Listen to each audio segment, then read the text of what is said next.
Assalamu alaikum warahmatullahi wabarakatuh, everybody. This is me, your host, Preacher Moss, the host of the ShOUT Show. And I want to thank everybody for tuning in.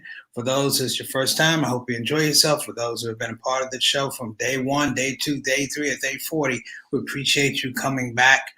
I have a topic I want to talk to you about today.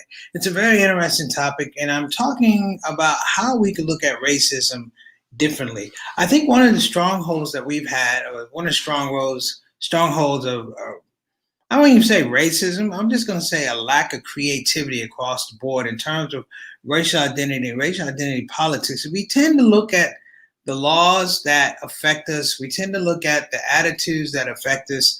We tend to look at the almost the violence that affects us. In some regard, is absolute.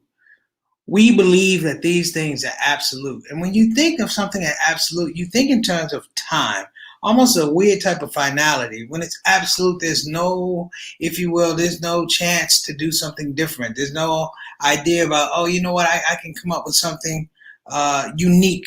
And I think it's also, when we deal with these things in society, even with COVID, there was a crash, if you will, on the ability of the individual and the human spirit to be creative and think themselves out of positions. Now, I'm going to be talking about race, but it's going to be applicable to so many things other than race. One of the things that's interesting in the history of African Americans, well, one of two things. One of the things that's interesting in the history of African Americans, particularly dealing with the idea of race, is this deep thought that we thought people could free us. The idea that we needed some type of complicity from oppressors to validate us or validate our cause. Now, I'm saying that's problematic because that's an absolute way of thinking, but it's not a creative way of thinking. What I found in the last couple of years is that creative thinking can unravel this idea that certain things are so absolute. Some of the feelings that we have of this isn't going to go anywhere, or this isn't going to change, or we've been here before, they're valid feelings, but because we haven't applied creative understanding. Let me tell you a little bit about Black culture. Black culture is probably one of the few cultures in the world whereby oppressors actively engage what we do with our own cognitive surplus. And I'm talking about not just the time that we work, but I'm talking about our free time. We are occupied with this idea of race, oppression, and someone works to fill in those gaps. What a lot of people don't know is Black culture around the world did absolutely nothing to try and take over or fill in other people's cognitive surplus, meaning that people took in ideas, they took in aspects of culture, took in aspects of literature, whatever, even aspects of politics from the Black community, and they made it their own. My point is, it wasn't intentional of the Black community. Well, today, I'd like to talk about what if we, as a collective, decided to do some things intentionally.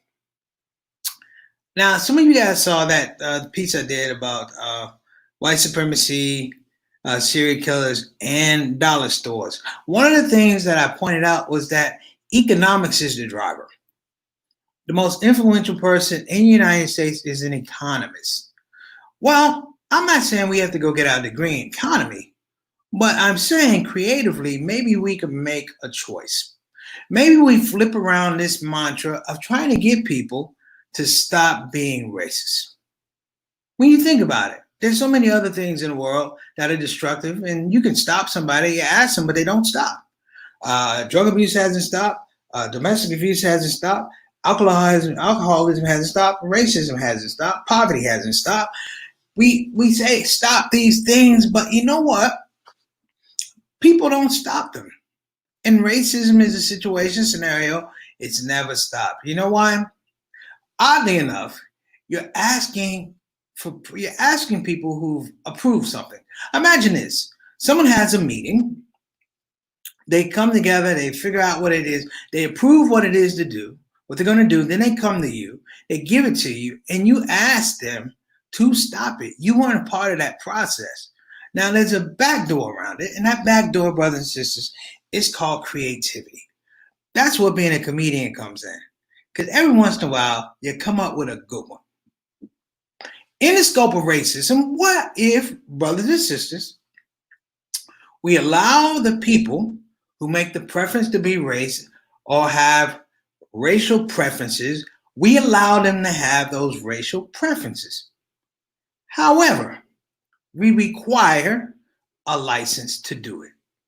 It's not too far beyond reason. Thinking about all these people with open carry, the open carry laws carry two things. Number one, you've committed money to buy a firearm, and number two, you paid for a license to do it. So I'm saying, would the world be a different type of world if people who committed racial acts or people who committed racial discrimination now found themselves under the auspices of having to have a license to do it? Think about that. I'm saying the world could change. I'm saying, hey, imagine a guy saw me and he wanted to use an N-word, and I could see it forming in his mouth, and I let him do it. And immediately after, I said, sir, do you have a license for that racism? What am I saying, folks? I'm not saying anything that's new. I'm just saying, you know what? We have an opportunity to think about this. And this is my brother, L.A. Hardy. Much love to you, L.A. L.A. has been with me for a long time. And my sister Reed, what's going on, big sis? But what if we did that? We require people to have, let's go further. Let's promote it and let them have a business like black people who used to farm and things like that. And then people would treat them like sharecroppers as they did all the work. Let them have the racism, do whatever you want to. You know what? But here's the deal now. You can't go back. You can't go back. You can't be half and half. You can't be racist and be a Negro lover. I will not approve of it. I need you to be all the way racist. In fact, part of your license says that you have to advertise that you don't like black people, advertise that you don't like Latinos, advertise you don't like Muslims. You have to advertise. And when you go to your place of business or to your house, I require that you have a sign telling everybody that you don't like these people. I'll make it better. Like in California, you used to have the grades for the restaurants, A, B, C. You need a level or a grade to tell me how bad your racism is, how bad you really, really want to do that. Now, the funny part about having a license, hold on a minute. The funny part about having a license is you got to pay money. LA, you're always right, brother. It's about money in the economy. Well, to have this license, you got to have money. And by the way, we're not going to make it. We're not going to make it inexpensive because racism is a preference. When you have things for preference, that's a elitism. We're going to play to the elitism. So your license now. Let's just pick a number. Let's pick some Donald Trump numbers because he definitely needs a license.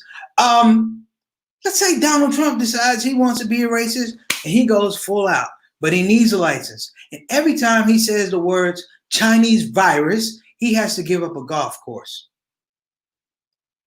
Every time he says the racists are nice people too, you know what? He's got to give up a hotel. I guarantee you the man is going to love black people in a way you've never seen before. And Latinos, every time he says build a wall, you know what? I'm going to invoice you, Donald, because you don't have a license to practice that racism. Can you imagine the conversations around the world in some of the deepest enclaves around the United States where people have been practicing racism, perfecting it, and someone goes, you know what? Think about the 50s. We should go hang old Bobby. He was looking at my daughter kind of funny. I know that Negro want to get at my daughter.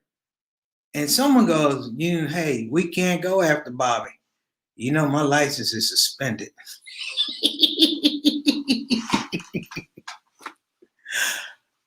My point, though, rethinking this, and this is something from Dick Gregory, who is my mentor, great teacher.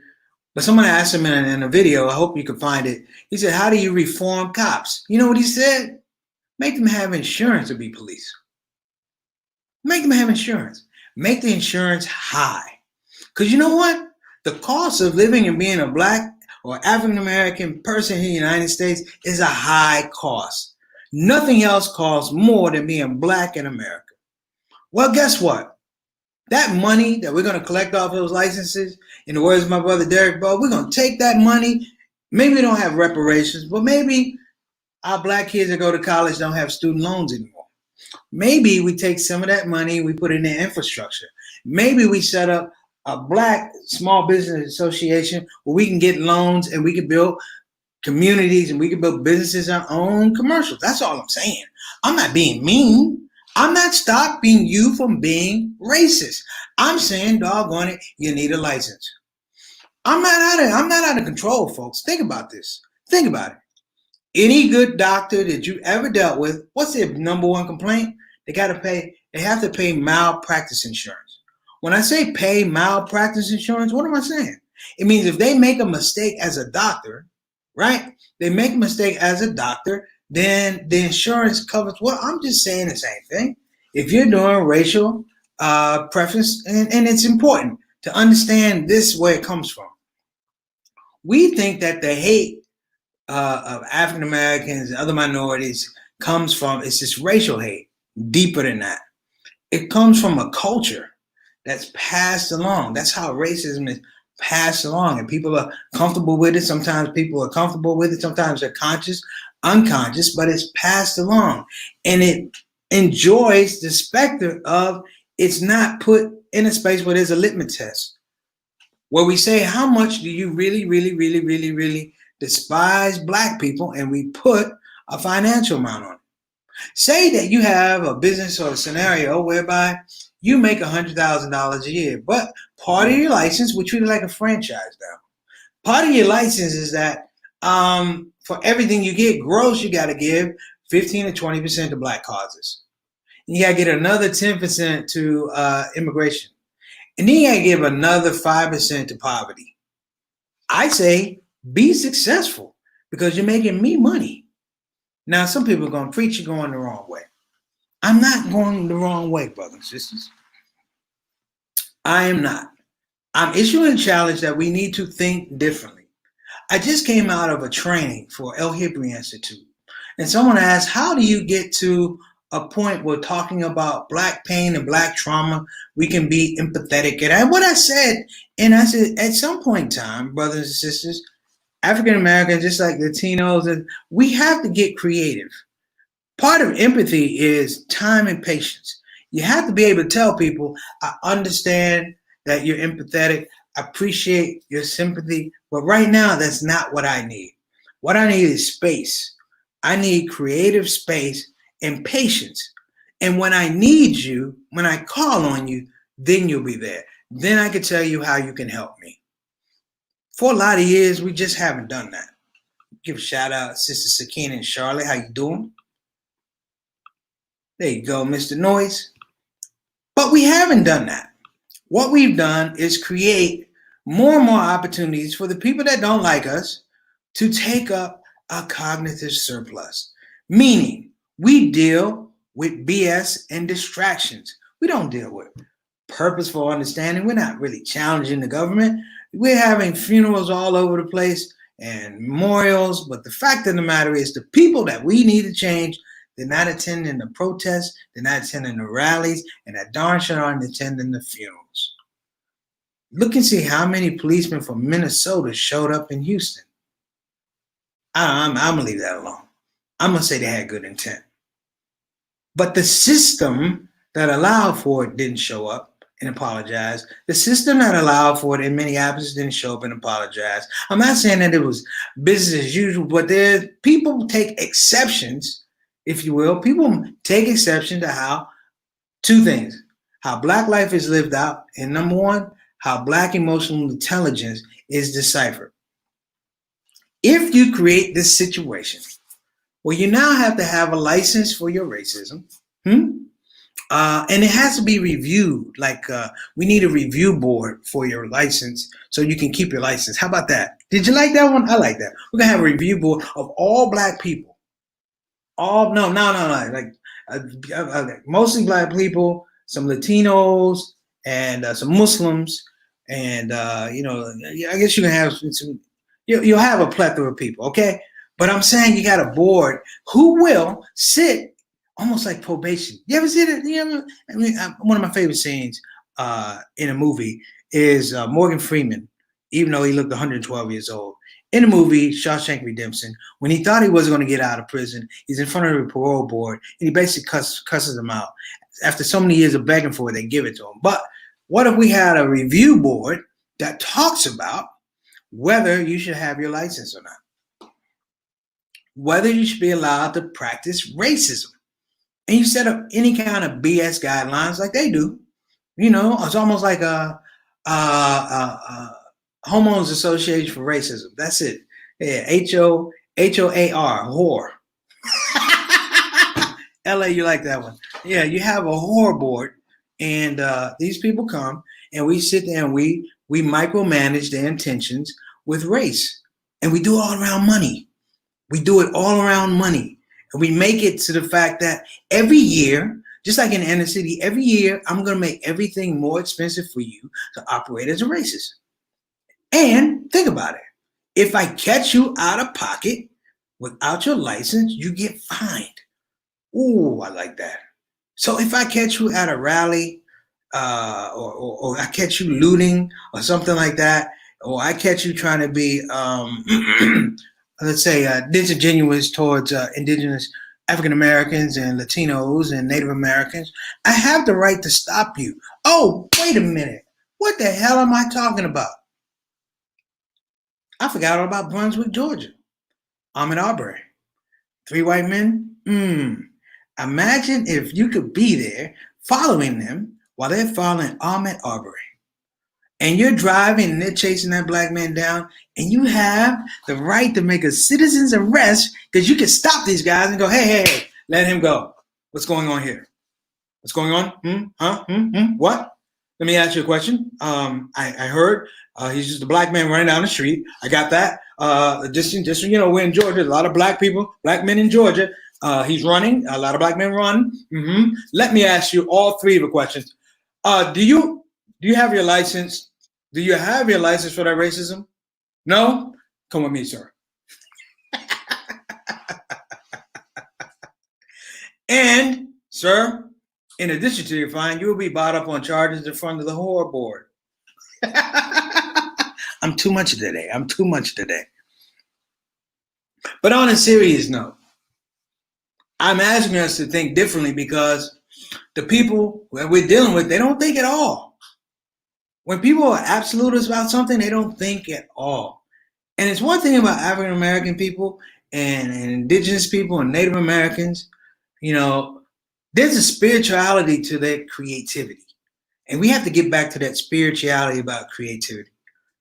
I did a whole tour called Into Racism that was based on these exact same things, thinking differently about how people treat us and questioning in a way whereby I'm going to occupy your cognitive surplus, your free time. I want you to worry about me, not so much what I'm going to do, but what I'm thinking. See, too often in these protests and things like that, they all are well-meaning, but they're emotional. And I don't mean emotional intelligence. It's emotional. And people, that's disregardful. However, when the dust clears, you have to have a strategy. You have to be able to look folks in the face and go, that's interesting. But what's your basis for that? What's your proof for that? And in America is one of the most litigious countries in the world. All Black people should know that if you come up with a law All Native Americans should know that if you come up with a law that's different from what's out there, you're always going to get blowback. You know, the disservice to Native Americans is they were in a treaty relationship with America. America does not honor its treaties. Okay? We have laws on the books, but the laws on the books are almost, it doesn't mean anything. And that's not to get us down. It should be inspiring that the laws on the books don't do anything for us. What is interesting is what will we do for ourselves? If a person want to come in and say, hey, listen, I really like to do X, Y, and Z, and you say, listen, I want to help you, what would you do? If it was a business transaction, what would you do? You would offer them a price for your services. All I'm saying is, let's flip it over. We're going to have a license. It's going to be a cost for you to be able to do business with Black people. Even more, I'm saying, hey, listen, if you want to be racist to me, it's going to cost you. You want to be disingenuous to the Native American? It's going to cost you. You want to build a wall? It's going to cost you. And in this space of it's going to cost you, it's going to cost you, it's going to cost you, you're going to come across the real nature of these people that spiritually, as Bob Marley said, there's some people that are so poor in this world, all they have is money. That's my point. You're going to turn out a bunch of people who have to deal with that foolishness? I'm only saying that because Black people had to deal with it. Jim Crow, segregation, Reconstruction, all of that. We've been dealing with it for years. What if we just flipped it?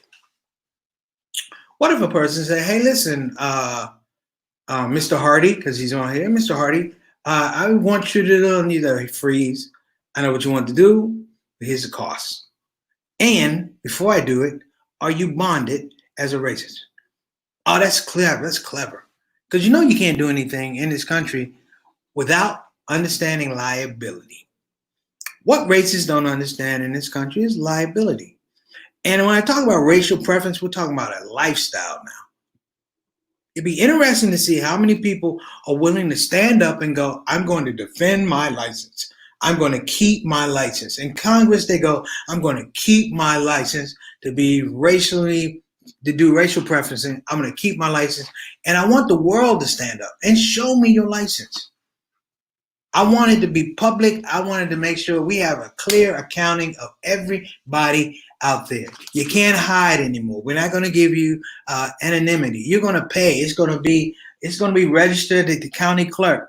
I should be able to get on the radio and say, hey, listen, this blah, blah, blah, blah, blah. And they go, hey, you know what? You're going to suffer consequences. All we need to do at this point in time is figure out how much they need to pay for. Is it $10,000 for a year? Is it $20,000 for a year? Why not? It seems like they tax everybody else. Let's tax them. And I want them to use your stimulus check too. I'm talking to the people who are not making a whole lot of money. I want you to use your stimulus check. Now, brothers and sisters, let me wrap this up because I do want to be serious, even though I've been having a good time here. There is a modality where we have to get away from these type of behaviors that produce the laws, that make us feel like we can't move. We have to question them. What we are not doing is question them. We're upset, but you're not questioning them. In just less than 25 minutes, we came up with an idea that we can deconstruct all of these things. And I love it. We need to do it. And we need to think differently about the people who try to occupy a space with foolishness and fear and distractions. Can't do it. I'm going to occupy your space with ideas, credible ideas, intelligence, and a lot of energy. And some people say, preach, this was so far-fetched. Well, sometimes you got to dream big, people. You got to think big. And sometimes in thinking big, it's not going to all come together. But I could see in my heart of hearts where this is important. Because let me break it down for you like this. We just laid to rest George Floyd.